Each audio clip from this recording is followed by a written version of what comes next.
May I now invite Mr. P.B. Anandam, the Chairman ISMA, for the theme address. Please welcome Mr. P.B. Anandam.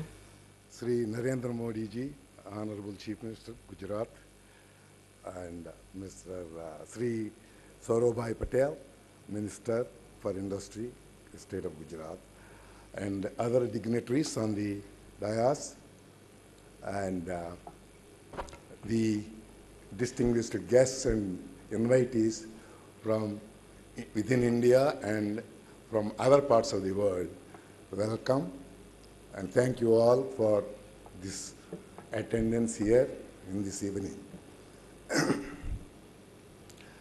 By seeing the dignitaries on the dais and the leaders of salt industry within Indian states and other parts of the world, I'm sure that the purpose for which this India's International Salt Summit 2010 has been properly served, I can tell you that. And I feel and I believe this. Now, Gujarat is the base of salt industry for 75% of India's salt production. We all know that. And India produces about 20 million tons, and it is third largest producer of salt. In the last 10 years, India has made tremendous progress in the direction of mechanization, quality improvement, and export areas, which was not known before 10 years. 10 years before, nobody wanted to see Indian salt. Nobody wanted to know about Indian salt. But today, you're all here. This is an evidence. There are people in this gathering, 35 countries people are here. They're all leaders, buyers, users, and producers. They are interested to know what is happening in Indian salt industry because we have reached an export performance of 2.5 million tons per annum as of today. And there is a 20 million tons of export potential in the Pacific Rim countries, which is just about 10 to 12 ways away from our nation.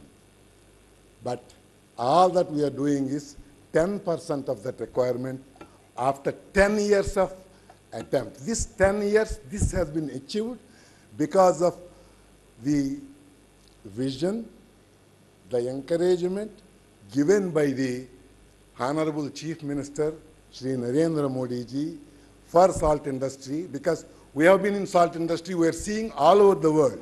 We have operations in many places in the world, but I can tell you, this type of proactive administration you would not find in any place other than in Gujarat, more so in India, I can tell you this.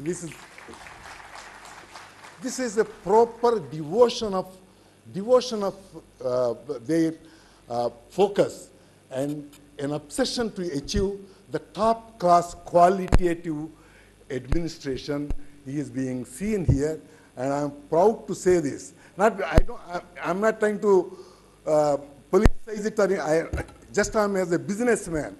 We have operations in many countries.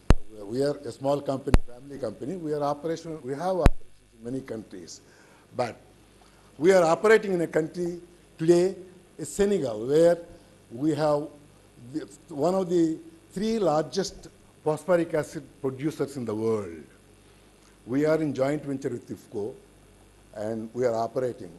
Many of you people have never heard the name of Senegal, but I always keep saying there is no place like Senegal, any other country to match Senegal for peace, for administration, for industrial development. The same thing I can tell you with equal voice. Gujarat is the place for industrial advancement. If you have money, that is Gujarat where we have to invest. That is what I always keep telling. And my experience is so good. I tell my children also saying that always keep Gujarat on the top of your list for investment.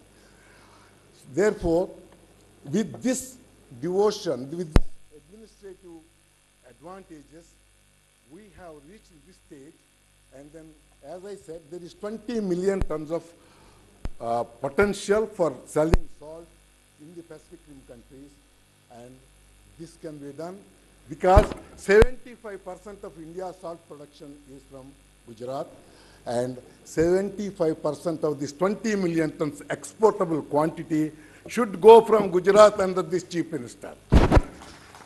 And you can do that. This Chief Minister can do that. This, I can tell you that. So let us all make an effort, and do this in the next 5 years. If we can achieve 51%, the balance 24% will automatically come. That will make 75% export of 20 million tons from Gujarat. This is, I'm sure you will be able to do that. We are there, and we will do it.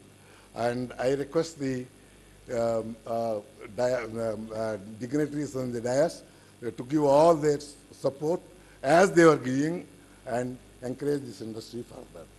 Thank you very much.